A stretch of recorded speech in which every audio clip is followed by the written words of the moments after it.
segunda temporada do podcast Conversas de Valor é um oferecimento de Centro Sistêmico de Solução de Conflitos, restaurando relações, transformando vidas. HB Pooling, inovação em logística circular. E RB Desenvolvimento, transformando pessoas, impulsionando empresas. Conversas de Valor. Esse projeto é um projeto gestado com muito carinho, com muito esmero na pandemia e toma forma a partir de uma série de parcerias, de situações que aconteceram, muitas delas com a mão divina, com certeza. E nós estamos indo para a segunda temporada desse podcast, Conversas de Valor. E eu tenho assim uma satisfação imensa, né, de agradecer os apoiadores desse projeto. O Centro Sistêmico de Solução de Conflitos, a RB Desenvolvimento e a HB Pooling são empresas que nos apoiam e que eu quero agradecer no início desta segunda temporada. Jordana, vamos à frente. Vamos. É um prazer enorme estar hoje aqui com esse reinício dessa segunda temporada para a gente fazer essa conversa de valor. Jordana, e nós temos uma pessoa hoje que, se eu tivesse que colocar um nome nesse episódio, seria Conversa de Muito Valor. Nós estamos aqui diante do Alan Costa. Obrigado, Alan, pela presença aqui, por aceitar o convite. O Alan tem uma carreira executiva sensacional, carreira internacional, como executivo, como palestrante, como na área de tecnologia, na área de cibersegurança, agora nessa última fase, né? Então, obrigado por ter aqui conosco, Alan. Não, eu é que agradeço o convite, é um privilégio estar aqui numa conversa de valor. E a gente estava rememorando aqui os nossos tempos passados, não tão distantes, mas já distantes, né? Porque o mundo está constantemente evoluindo, né? E mudando, né? Então, assim, o nosso guarda-chuva hoje aqui vai ser empreendedorismo. E aí o Alan tem tido posturas extremamente, eu diria que provocativas em relação a esse assunto. Faz sentido, não? Faz muito sentido, Rudy. Como você sabe, né? E quem está nos assistindo provavelmente não sabe, mas eu tive uma carreira muito longa no Sebrae. A primeira fase da minha carreira, meus primeiros 20 anos de carreira foram no Sebrae, onde eu entrei saído da faculdade e saí 20 anos depois, tendo ficado quase 7 anos como diretor superintendente. Então eu posso dizer que conheço relativamente bem. Esse fenômeno empreendedor, como é que ele funciona, como é que ele ocorre. E depois que eu saí do Sebrae, em 2013, lá se vão 12 anos, eu fui para o lado de lá do balcão, eu me tornei empreendedor. Então eu conheço tanto do lado das teorias do empreendedorismo, de toda a noção das características do comportamento empreendedor, como do lado de quem empreende no Brasil, que é uma coisa pra maluco, né? Só maluco no Brasil. Sim. E o que eu tenho percebido é que essa coisa do empreender, ela tem sido tremendamente glamourizada pelas mídias sociais, né? Então eu até via hoje um post numa mídia social, o cara falando lá, né? O fulano de tal, patrimônio de não sei quantos bilhões, ele não mostra o carro que ele tem para ninguém. O outro patrimônio, estão todos empresários muito bem sucedidos, ninguém sabe o tamanho da casa dele. O coach de Alphaville, o patrimônio é zero, mas ele aluga uma Ferrari para aparecer no post do Instagram ou de qualquer outra rede social como o coach bem sucedido. Então, isso acaba levando as pessoas, isso tem consequências muito graves, né?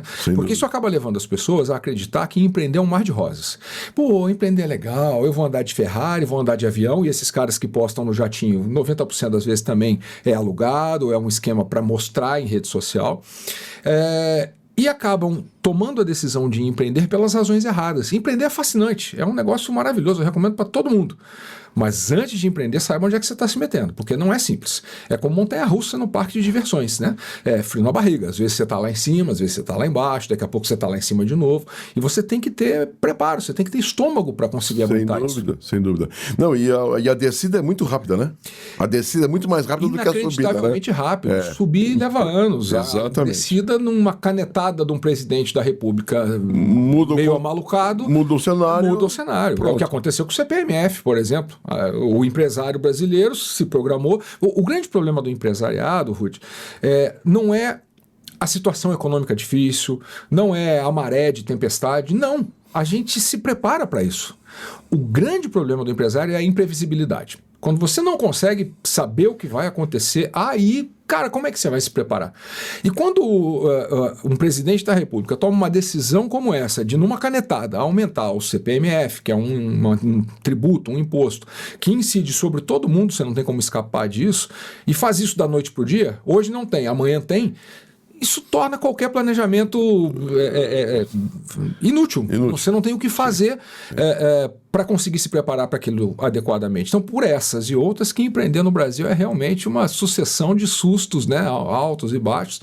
Mas, de novo, é um negócio sensacional, é a única forma de você, na minha opinião, né, conseguir ter realização plena com a tua atividade profissional, né?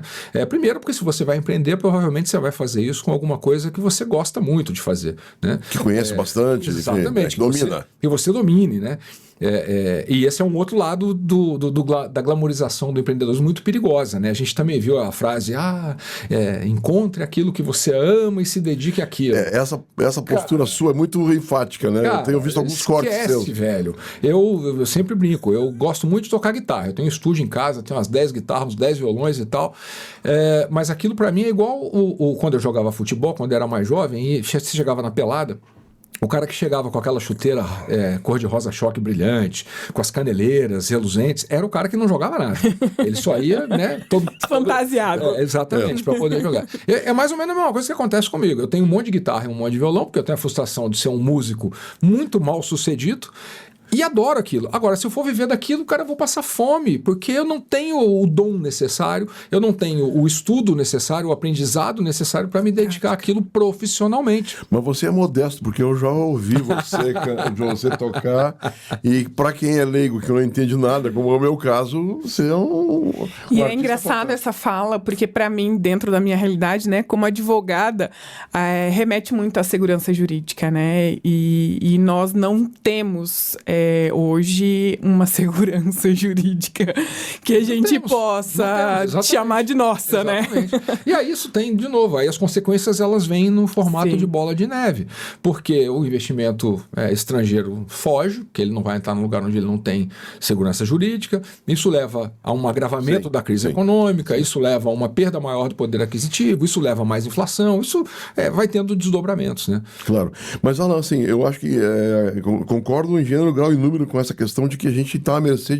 da canetada, né? Da Mont Blanc que o cara tem lá, né? Bom, mas eu percebo... Mont Blanc para ele, Bic para nós. Né? Bic para nós. Mas o que eu percebo também que existe uma carência no planejamento. Muitas empresas também não planejam, né? Quer dizer, ainda que seja difícil, complicado, uma equação de quinto grau, mas muitas empresas não planejam. Muitas empresas não planejam, e isso é um grande problema. É um grande problema, né? Sem dúvida, da porque necessidade, né? Minimamente, ainda que você tenha esses solavancos, se você tem um planejamento, você tem uma forma mitigar isso de navegar, e aí você consegue fazer ajustes mais rapidamente. Já está previsto alguma coisa, alguma ação, plano B. Exatamente. Né?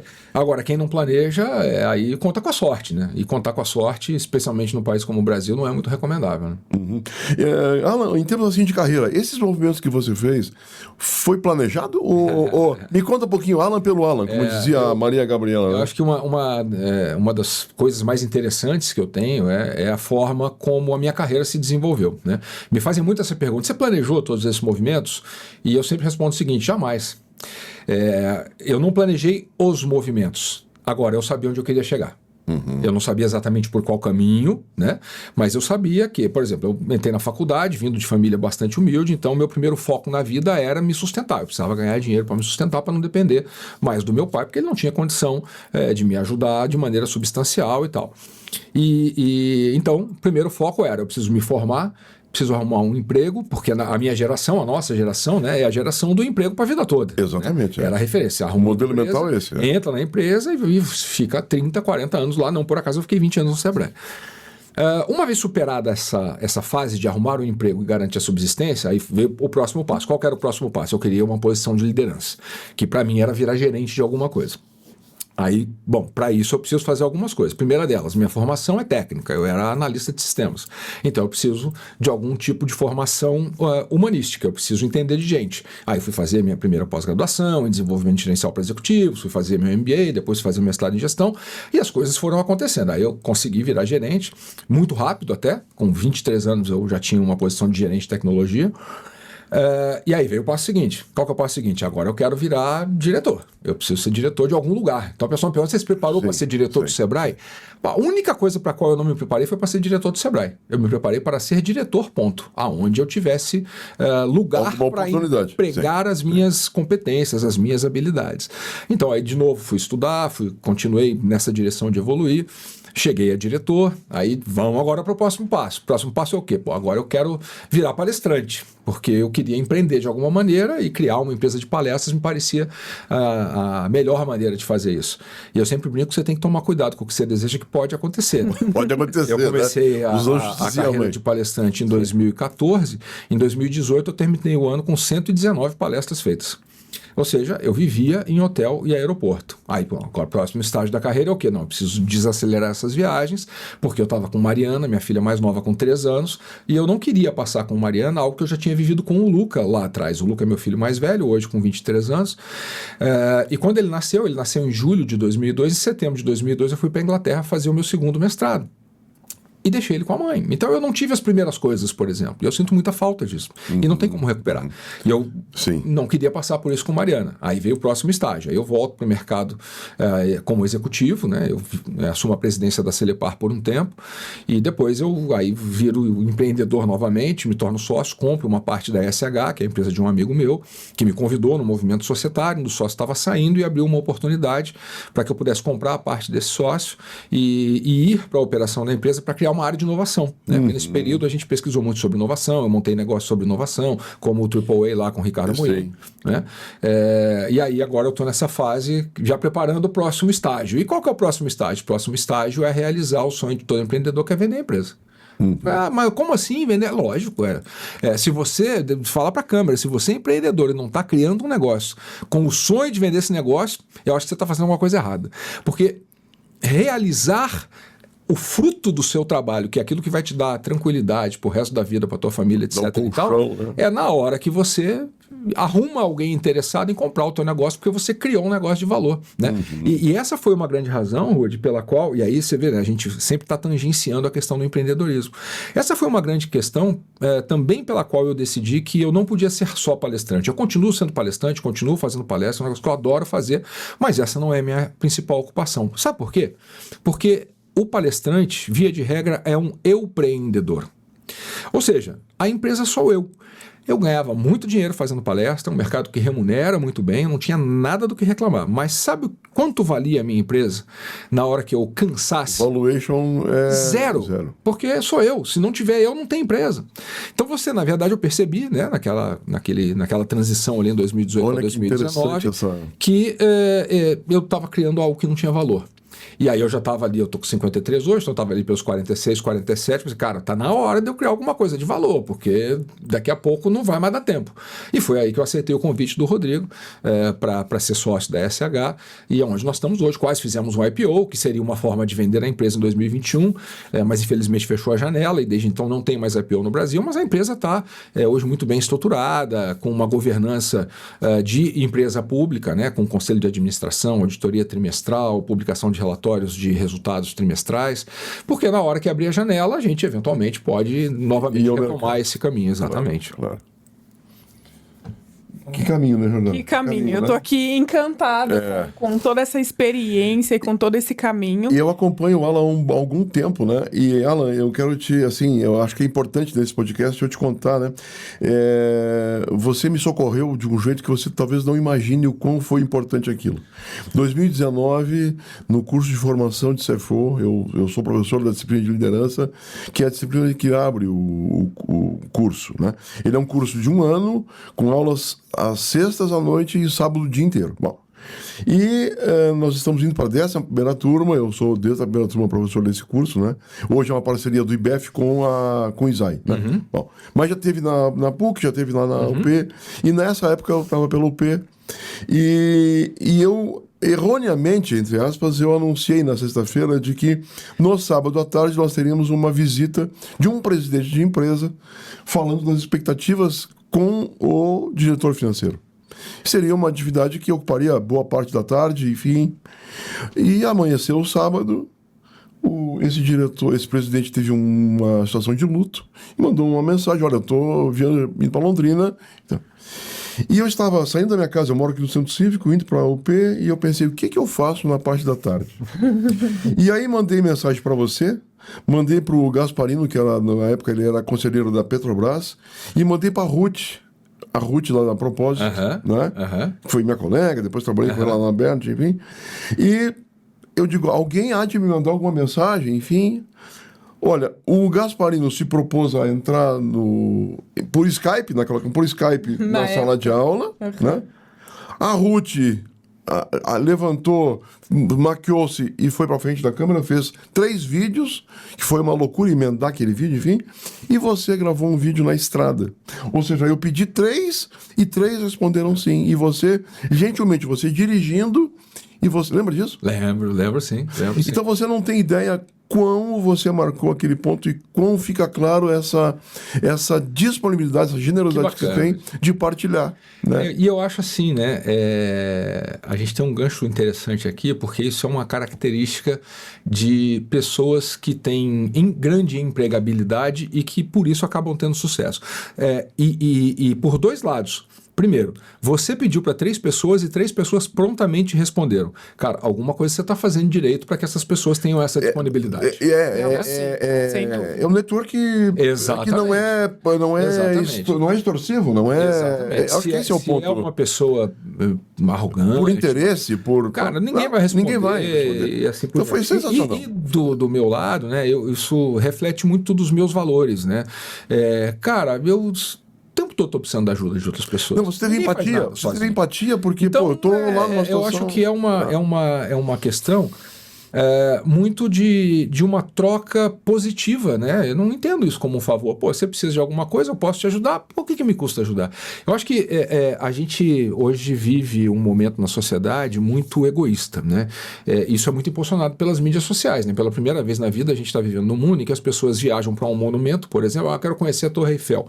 No meu tempo, a primeira vez que eu fui na Torre Eiffel, pô, eu quis subir naquilo, quis tomar um café lá em cima para poder dizer que eu tive lá. Hoje as pessoas chegam lá e viram de costas para tirar uma selfie. Porque o que importa não contempla, né? Não, exatamente, não vivencia aquilo plenamente. Então, esse excesso de egoísmo, eu acho que está trazendo consequências muito ruins para a sociedade, né? A gente se preocupa muito pouco com o outro, a gente dá muito pouca importância à necessidade e ao desejo de outras pessoas que estão à nossa volta. E a gente não é uma ilha, né?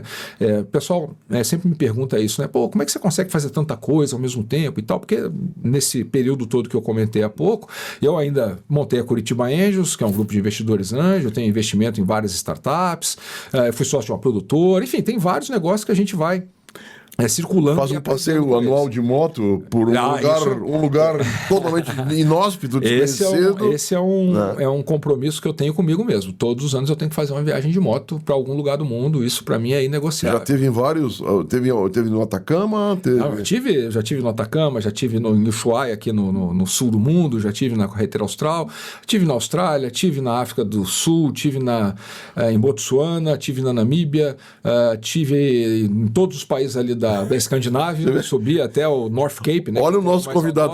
Tive em todos os países ali dos Balcãs, que foi a última viagem que nós fizemos. Então a gente toda hora está procurando desbravar. Rota 66 nos Estados Unidos, rota transiberiana na Rússia toda, de Moscou a Vladivostok, 9 fusos horários. Já deve ter tido bons perrengues. Os perrengues são a melhor parte, né?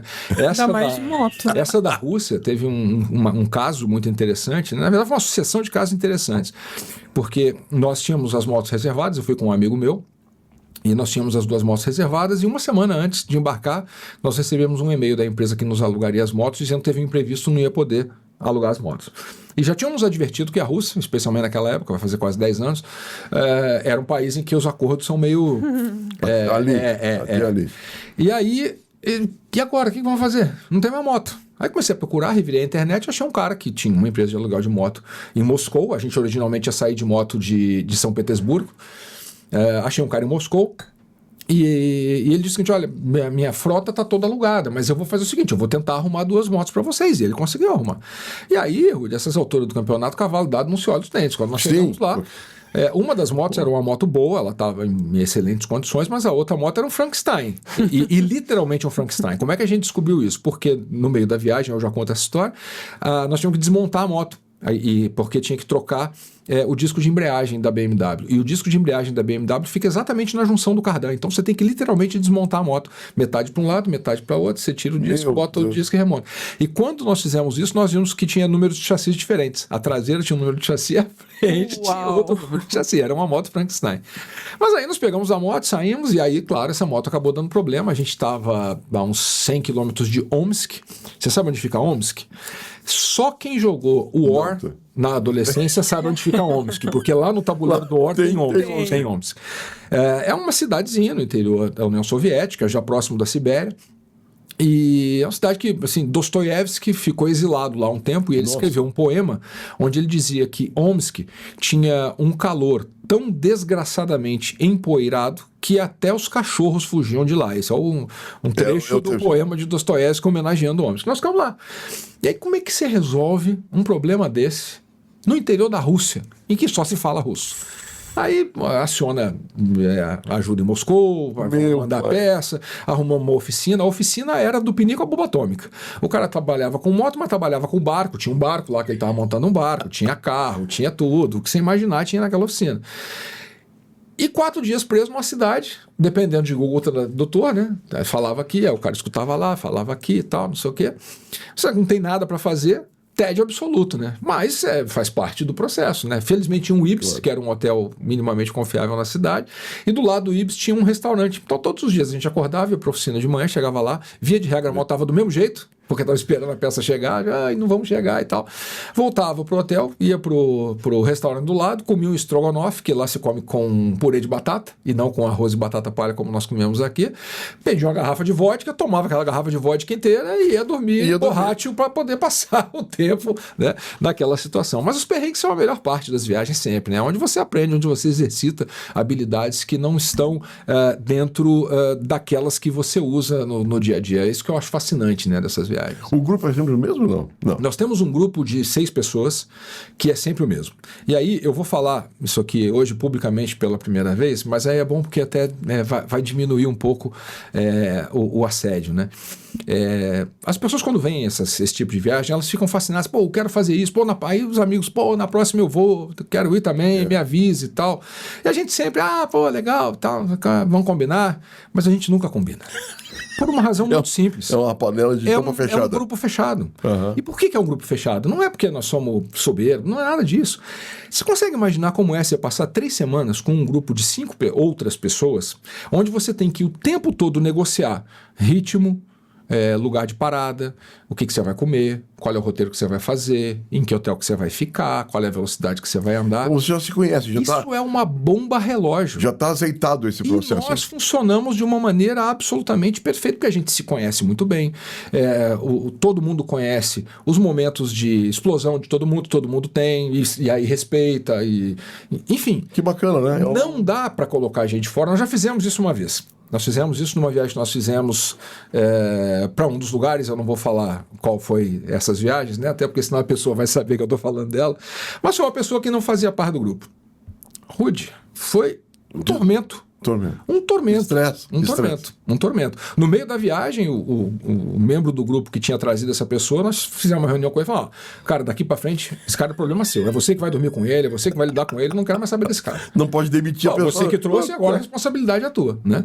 Então, por isso que a gente tem um grupo fechado ou a gente viaja nesse grupo, ou eu prefiro viajar sozinho. Por exemplo, esse ano a gente não vai, o grupo decidiu não viajar, nós vamos deixar para fazer a viagem do grupo no começo do ano que vem. Mas eu tenho o meu velho compromisso de fazer uma viagem por ano de moto. Então eu vou viajar sozinho. Vou alugar uma moto em Vancouver, vou fazer as Montanhas Rochosas do Canadá, vou descer... Vai sozinho. Vou sozinho. Vou descer ali pro Yellowstone para ver lá o rancho do John Dutton, e aí volto para Seattle, devolvo a moto, uma semaninha, tá ótimo, vou passar por lugares maravilhosos e vou cumprir o meu compromisso comigo mesmo, que para mim também funciona como uma espécie de terapia, né? É a minha válvula de descompressão, né? Exatamente. Eu passo uma semana sem celular tocando, porque eu tô na moto o dia inteiro pilotando, sem distração, sem nada, né? Que o foco é a estrada, até porque para sobreviver, moto é um negócio perigoso. Não dá para dizer que não é.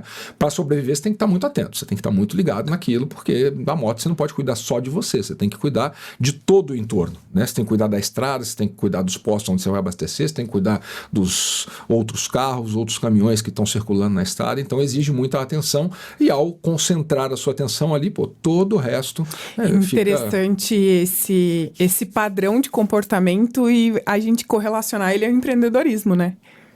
Porque todo esse padrão de comportamento que você está descrevendo de uma viagem de moto é o empreendedor. Uma viagem de moto é um empreendimento em si. Sim. Porque a viagem começa 6 meses antes para planejar o roteiro. Sim. Por exemplo, nós fomos para África do Sul, Namíbia e Botsuana, na mesma viagem. Fomos o grupo todo. E essa viagem era uma viagem que passava no deserto de Kalahari, na Namíbia. E aí é um trecho... tinha vários trechos de estrada de terra, que não era asfaltado, mas esse especialmente era um trecho muito desafiador. Porque você está andando num deserto, é um deserto de pedra, não é um deserto de areia. É um deserto de pedra e aquelas pedrinhas soltas, onde você mal consegue distinguir o que é estrada e o que não é. Só que, embora não seja um deserto de areia, em muitos momentos você tem dunas que se formam e que invadem a estrada, a suposta estrada. E o pior cenário para o motociclista é o cenário de baixa aderência, porque a moto fica quase que incontrolável. Quando a gente viu o roteiro, eu falei, cara, eu vou morrer nessa desgraça aqui, eu não tenho habilidade para isso. Aí é o lance do empreendedor, você tem que planejar o que você vai fazer. Você vai desistir do teu empreendimento ou você vai se preparar para ser um bom empreendedor, um bom empresário? A gente foi se preparar, fomos fazer curso de pilotagem off-road, pegava a moto quase todo final de semana para ir para algum lugar com estrada de terra, estrada de areia e tal, para poder sobreviver. E deu muito certo. Todo mundo conseguiu chegar no final da viagem, ninguém teve nenhum incidente grave, foi uma experiência muito bacana. E as analogias, elas não param, elas não acabam nunca. Por exemplo, nessa mesma viagem, nessa mesma estrada, lá no deserto de Kalahari, quando você está falando de motocicleta e você está num terreno de baixa aderência, você tem um dilema ali. Porque quanto mais rápido você andar numa estrada de baixa aderência, menor é a probabilidade de você cair. Porque a moto, ela adquire mais equilíbrio com a velocidade e ela vai praticamente que dançando por entre as pedras e aquele terreno acidentado. Só que tem um detalhe. Quanto mais rápido você tiver, se você cair, maior a probabilidade de você se arrebentar.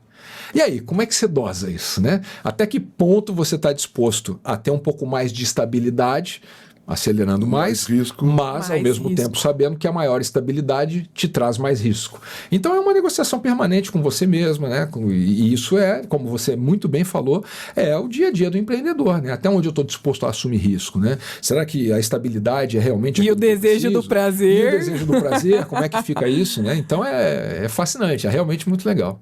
Não, e é interessante de ver o brilho no seu olho, de falar disso, olha, impressionante, impressionante. Alan, você trabalha com cibersegurança. Hoje, cibersegurança. Né? E retornou recentemente de uma incursão lá na Califórnia. Isso. Um grande evento que você teve lá, né?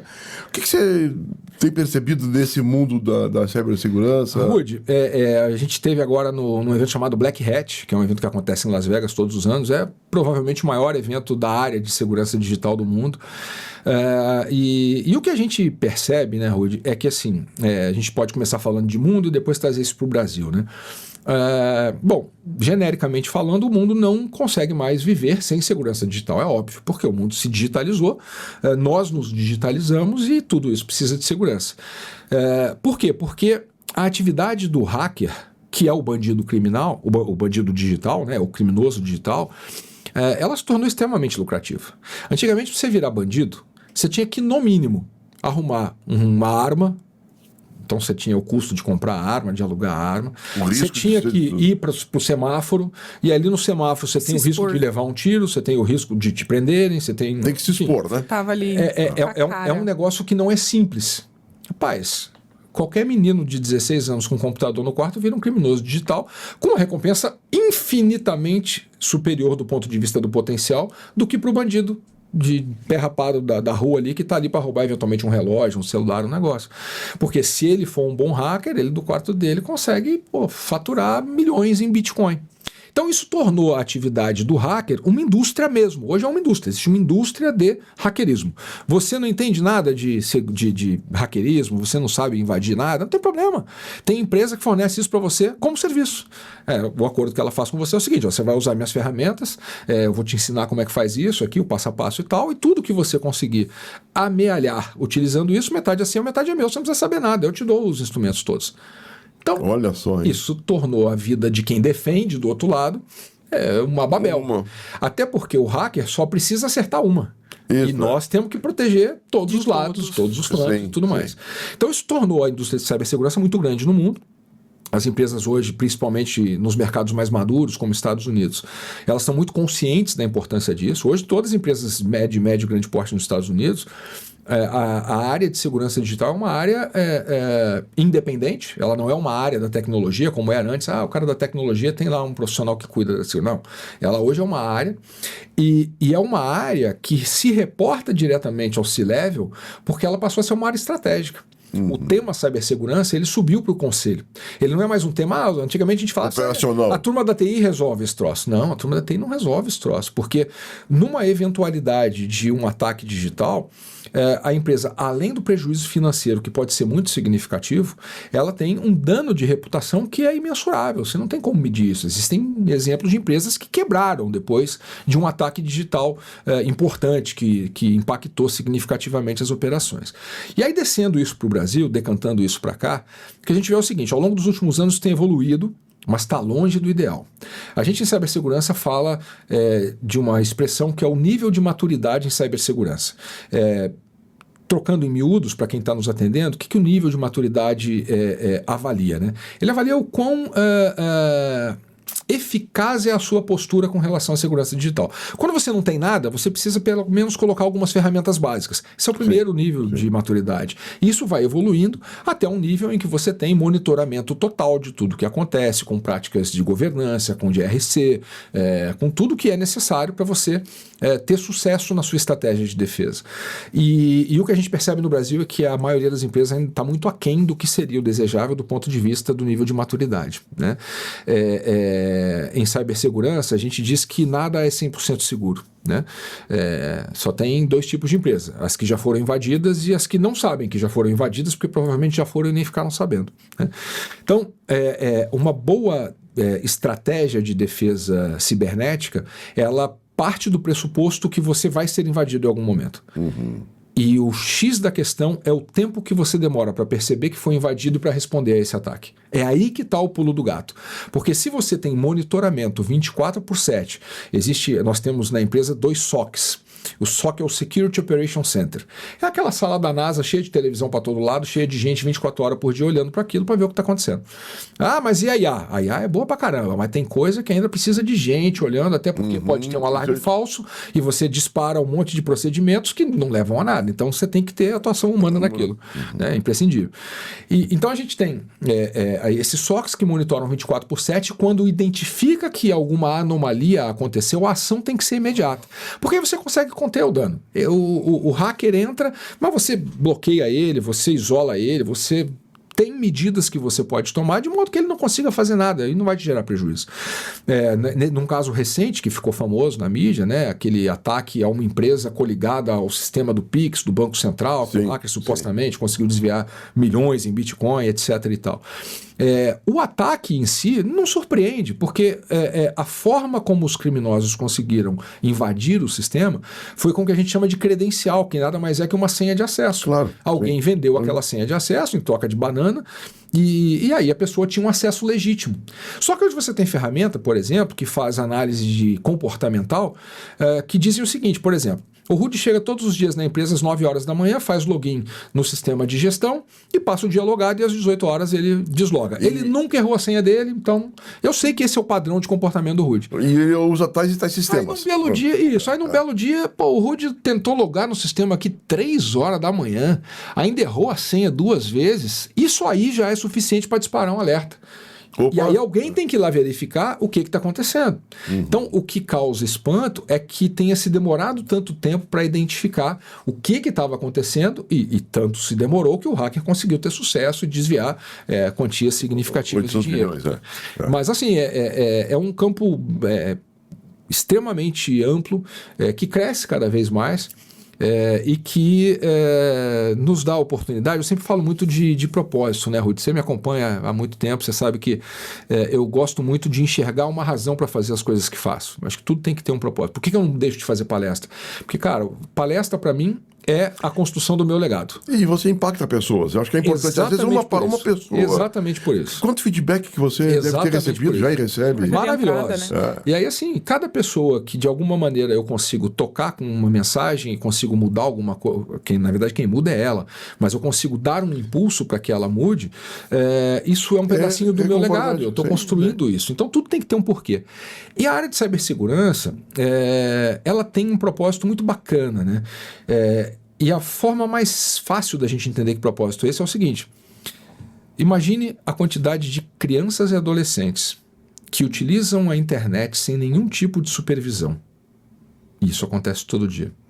Se você conseguir criar instrumentos que permitam a essas crianças e esses adolescentes utilizar a internet de forma mais segura, só isso aí já vale a pena você ser um profissional de cibersegurança. Você vai ser bem remunerado por isso e ainda vai você vai fazer um favor para a humanidade. E se você pensar do lado dos negócios, é a mesma coisa. Sem segurança digital, nenhuma empresa opera hoje. Eu tenho um amigo meu, conta sempre a história, um amigo meu que é empresário, ele tem uma pequena indústria de lingerie, aqui em Rio Branco do Sul. Esse cara foi vítima de ransomware, que é o ataque mais comum, né? O ransomware é aquele ataque em que o hacker consegue um acesso dentro da empresa e ele criptografa todo o teu banco de dados. Ele decodifica aquilo de maneira que você não consiga entender o que está ali mais. E para descodificar, para ele dar a chave, ele te cobra uma grana.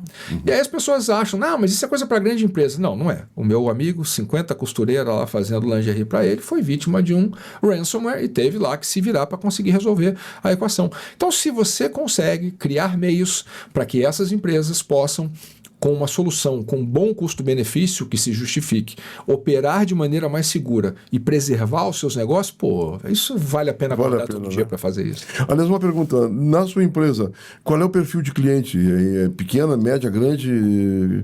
Todas podem?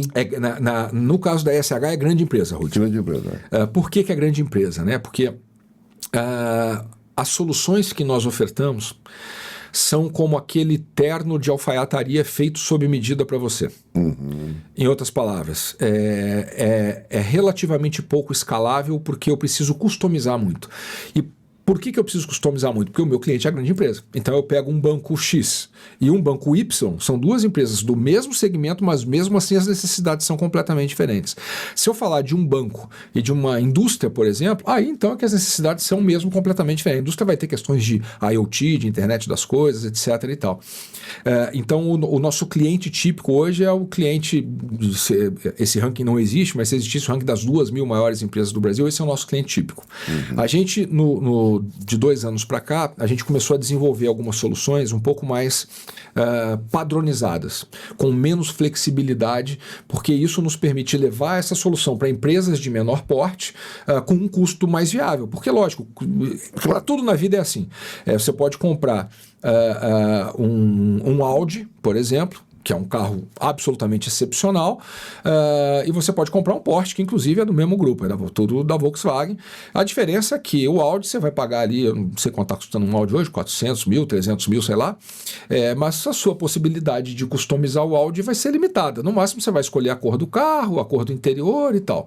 Se você quiser escolher até a cor da costura do banco, você tem que estar disposto a pagar 800, 900, 1 milhão, 1,5 milhão, porque aí a Porsche te possibilita fazer isso. Então, para tudo é assim, quanto mais customizado, maior acaba sendo o custo, e em cibersegurança não é diferente. Mas a gente está fazendo um esforço de conseguir baixar essa régua justamente pela questão da inclusão. Sim. A gente entende que precisa levar essas soluções para empresas de menor porte, que não poderiam arcar com o custo desse topo da pirâmide, pelo nível de sofisticação das soluções, mas que precisam, talvez não do mais sofisticado, mas do bom o suficiente.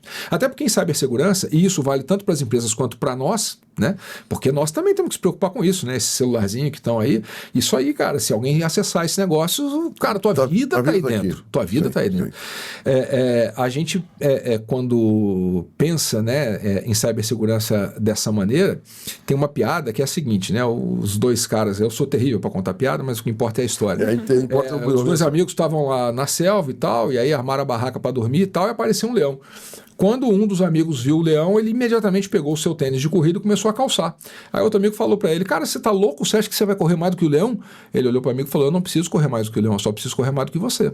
Claro, você vira a comida, né? Exatamente. Em cibersegurança funciona do mesmo jeito.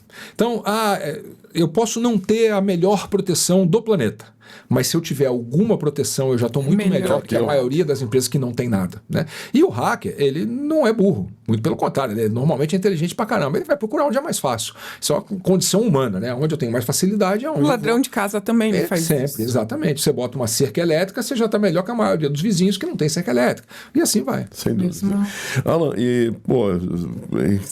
demais essa nossa conversa, isso vai longe, né? Nós temos que fazer um segundo episódio. Mas olhando para o aspecto da startup, né? Você como investidor anjo, né? Que uma ocasião eu vi você falando sobre... Foi lá na FIEP, numa Startup Weekend, nós participamos lá e você fez uma fala, né? E você me disse assim, refletiu sobre um comportamento que ele tem quando ele vai aportar um recurso, ele vai lá na janela ver que carro que o empreendedor tem.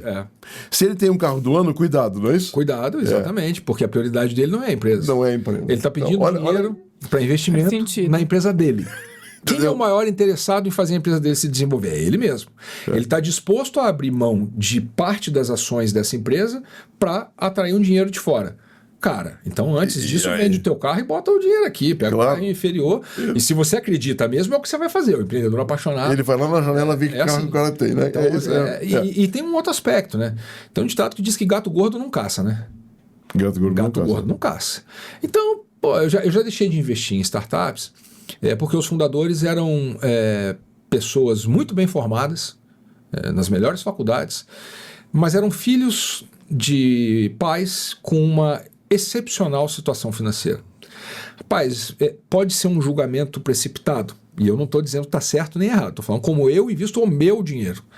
Eu dificilmente vou colocar dinheiro na startup de pessoas assim, porque, cara, ele não vai ter a fome que tem um cara que precisa daquilo para viver. Eu sei do que eu estou falando, Rudy. Eu quando me graduei, enfim, me formei, aliás, antes de eu me formar, sabe como é que eu entrei na faculdade? Eu entrei na faculdade pública, porque era a única que eu podia fazer, meu pai não podia pagar a faculdade. Eu não fiz cursinho, eu estudei em escola pública e fiz um vestibular, um único. Meu pai falou, você tem que escolher um, é o que eu posso te ajudar. E eu ficava estudando lá em Jacarezinho, com as apostilas dos meus amigos que tinham vindo fazer cursinho em Curitiba, eles mandavam pelo correio para mim as apostilas usadas. Doação. Mandavam as usadas para eu poder estudar em casa. E foi assim que eu passei na faculdade. Você acha que alguém que nasce em berço de ouro vai ter esse apetite de, com 15, 16 anos, que é quando você está querendo fazer festa e tal, você abre mão de tudo para ficar vendo apostila usada de cursinho de Curitiba para passar na faculdade? E assim sempre foi na minha vida, porque eu vim de uma história difícil e eu tinha gana de melhorar. Eu quero investir em gente que tenha gana de melhorar, que tem fome, que tem aquela coisa do Steve Jobs, né? Stay foolish, stay hungry. Permaneça distraído, mas faminto. Tenha fome, persiga as coisas.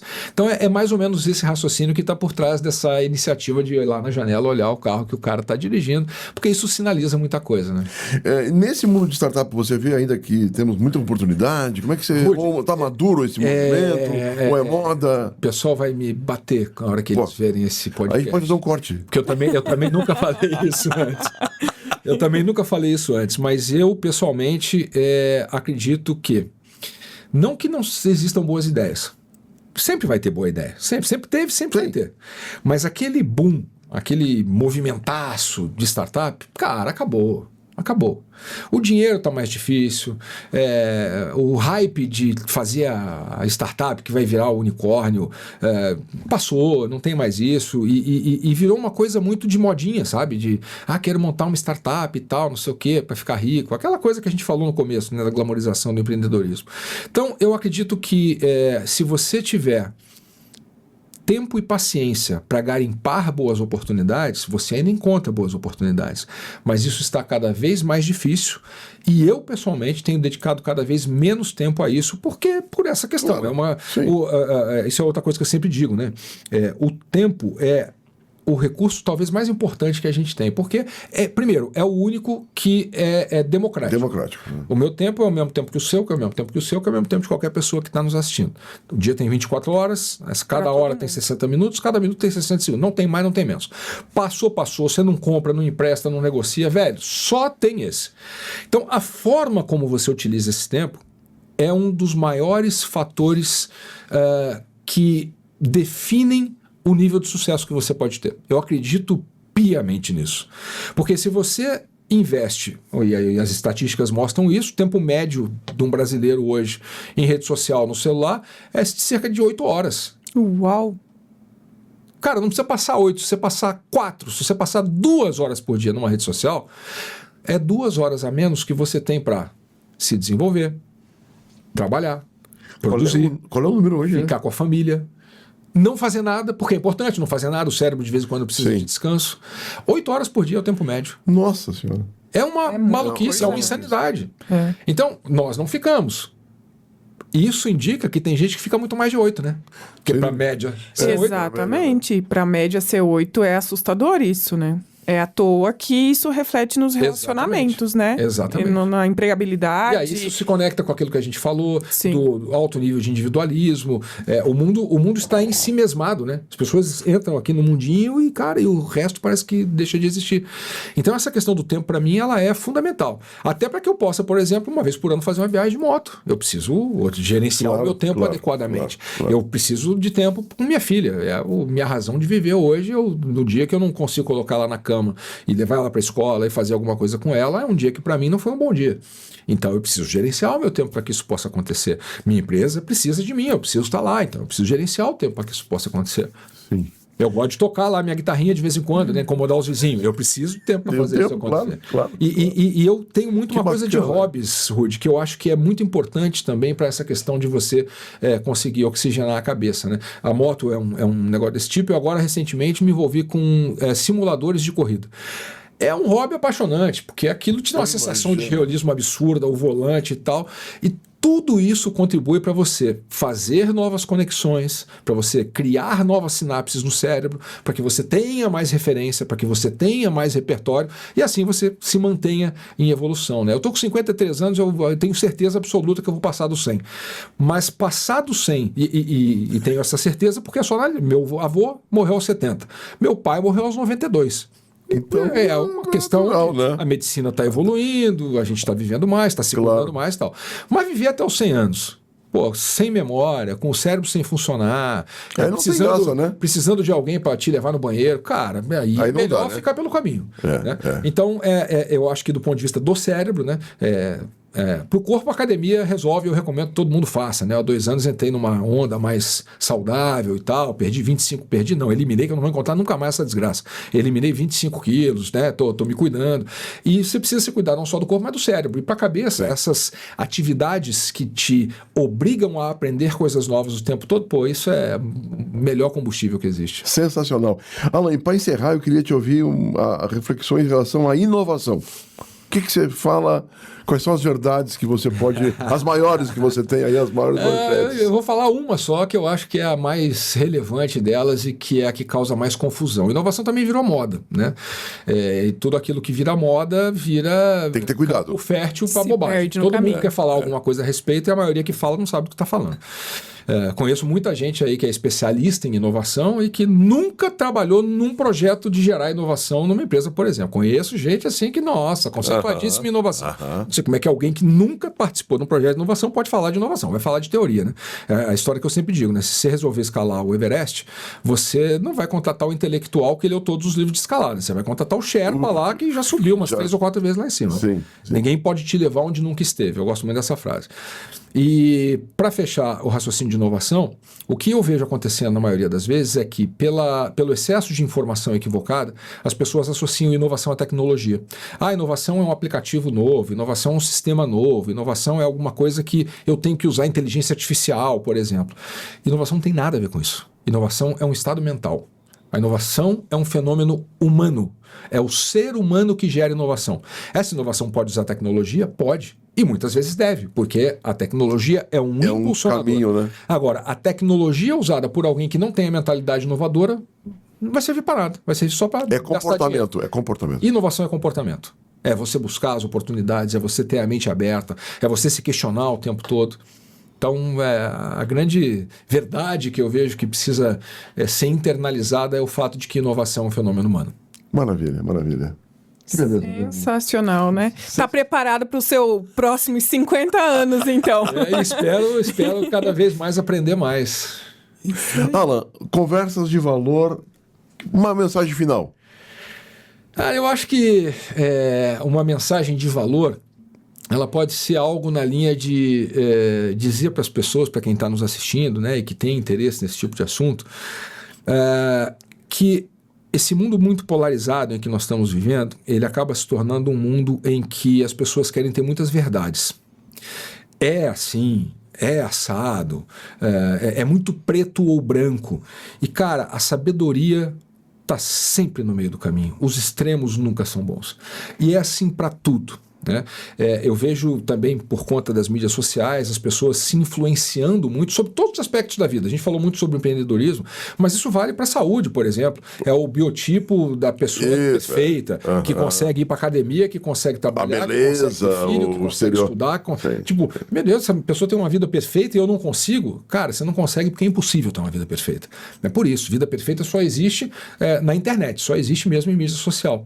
Então, a grande mensagem de valor, eu acho que procure o caminho do meio sempre. Procure sempre equilibrar as coisas. Abra-se, e eu acho que isso é muito importante também. Abra-se para os diferentes pontos de vista. Então, eu sou um cara predominantemente de direita. Não extrema, mas as minhas ideias são ideias do ponto de vista econômico e em boa parte dos costumes, são ideias de direita. Mas eu adoro conversar com gente de esquerda. Adoro, honestamente. Por quê? Porque me obriga a questionar os meus pontos de vista o tempo todo. E eventualmente mudar, e eventualmente me reposicionar. Claro, né? Claro. Agora, quando eu me isolo, não, é só isso aqui que serve, o resto tudo... Se não é meu amigo, é meu inimigo. Exatamente. Não tem sentido, a gente vê famílias que se romperam, amizades que se dissolveram por conta de briga política e tal. Então, isso é um negócio que não faz muito sentido. Não leva a nada, Não né? leva a nada. Não leva a nada. Para tudo na vida, para tudo. Para saúde, para aprendizado, para empresa, para questões políticas, questões da sociedade. Cara, evite os extremos e se abra para ouvir sempre mais de um lado, porque é isso que permite a você formar o seu juízo e ter condição de navegar com um pouquinho menos de turbulência nesse mundo maluco que a gente está vivendo. Obrigado, Alan. Aí, muito obrigada pelo episódio Eu que de agradeço. hoje. Excelente. Alan, muito obrigado, De muito viu? valor. Muito obrigado. Tenho certeza que você deixou aí insights poderosos para nossa audiência. Assim espero. E esse é o grande propósito, o grande legado do Conversa de Valor. Quando foi criado para ouvir pessoas do seu calibre, da sua experiência. Muito, muito obrigado, viu? Eu que agradeço. Sucesso Foi um sempre. prazer. Obrigado. Sucesso sempre. Obrigado. Obrigado. Obrigada. Um abraço, gente. Obrigada. Esse episódio do podcast Conversas de Valor foi um oferecimento de Centro Sistêmico de Solução de Conflitos, HB Pooling e RB Desenvolvimento.